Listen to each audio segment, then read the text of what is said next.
আমাদের দেশি মুরগির বাচ্চা 11টার মধ্যে এই 4টাই আছে। তো 4টার মধ্যে মেল কয়টা আর ফিমেল কয়টা বোঝা যায়? দেখেন তো এইখানে কয়টা মেল হইব আর কয়টা ফিমেল হইব 4টার মধ্যে। আমার তো মনে হয় শুধু এই একটাই আপনার মেল আর বাকি 3টাই ফিমেল হইব। তো যাই হোক, ওরা বড় হোক, বড় হইলে হয়তো বোঝা যাইব, এখন না বোঝা গেলেও। এই আমাদের আরেকটা মুরগি কল্লা ছিল, এটা তো জানেন যে আমাদের একটা মুরগির বাচ্চা হইছে, কল্লা ছিল একদম। ওদেরকে ছেড়ে দিছে, এই দেখেন একদম মাঝে মাঝে বের হয়, আবার মাঝে মাঝে ভিতরে পরে, মানে খুবই ভয় পায় একদম। হালকা কোনো শব্দ পাইলে একদম ভিতরে পড়ে। তো থাকুক এইভাবে। এই হইলো আমাদের ঘুঘু পাখি। আনার পর আর এ নিয়ে তেমন কোনো আপডেট দেই নেই।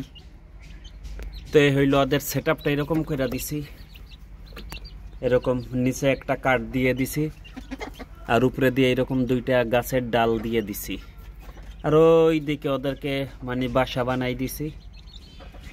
তো দোকানদার বলছিল যে নেওয়ার পরই ডিম পারবো, কিন্তু দুঃখের বিষয় হইলো 2টার সাথে মিটিং করতেছে, 2টাই ডাক পারে। এখন 2টাই কি মেল না 2টাই ফিমেল একমাত্র আল্লাহ জানে। তো ওদের ডিম পাড়ার অপেক্ষায় আছি। যদি 2টা ফিমেল হয় তাহলে তো দেখা যায় 4টা ডিম হবে, 2টা। আর যদি একটা মেল একটা ফিমেল হয় তাহলে তো দেখা যায় 2টা ডিম হবে মাত্র।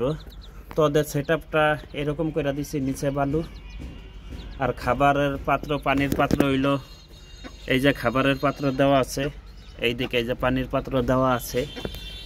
তো এই যে ঘুঘুগুলোর জন্য দোয়া করবেন যেন তাড়াতাড়ি ওরা ডিম পারে।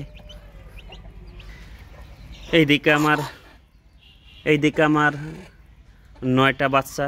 এইগুলি মনে হয় যে সম্ভবত আর 1.5 মাস পরে হয়তো ওরা ডিম পারতে পারে, কারণ ওদের ভাব এরকমই মনে হইতাছে।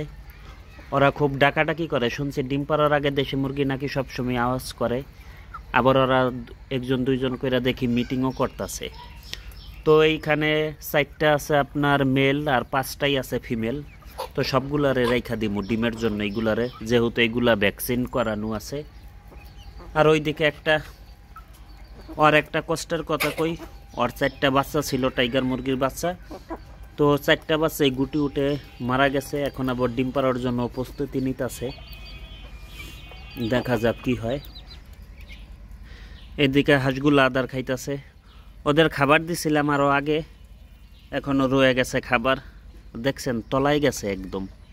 ওই একটা, এই যে মানে চীনা হাঁস আমি অনেক দিন ধরে আমাদের বাসায় লালন পালন করতেছি, কিন্তু এদের মধ্যে মেল ফিমেল মানে বুঝতে পারি না। এখন বাচ্চাগুলোর মধ্যে কয়টা মেল হয়েছে কয়টা ফিমেল হয়েছে একমাত্র আল্লাহই জানে। আমি শুধু টার্গেট করছি যে এই একটা মনে হয় আপনার ফিমেল, যেহেতু ও ছোটো সবগুলার। আর বাকিগুলা কিন্তু অনেক বড় হয়ে গেছে। মানে ওরা খাবার খাইয়া এই যে তলায় গেছে গা, খাবার তো অনেক পাতলা, এই জন্য মানে ওদের শরীরে মানে ভৈরা নষ্ট হয়ে যায়। ওইদিকে 2টা আছে, এইদিকে আছে 5টা, তো টোটালে 7টা। ওদেরকে কিন্তু রানীক্ষেত না, ওদেরকে ডাক প্লেগ আর ডাক কলেরা 2টার ভ্যাকসিনও কিন্তু করানো আছে অলরেডি। ভ্যাকসিন মাত্র 1 মাস শেষ হয়েছে, আগামী 5 মাস পর আবার ওদের ভ্যাকসিন করানোর সময় হবে ইনশাল্লাহ। তো এই হইল আজকের আপডেট। সবাই ভালো থাকুন, সুস্থ থাকুন, আল্লাহ হাফিজ।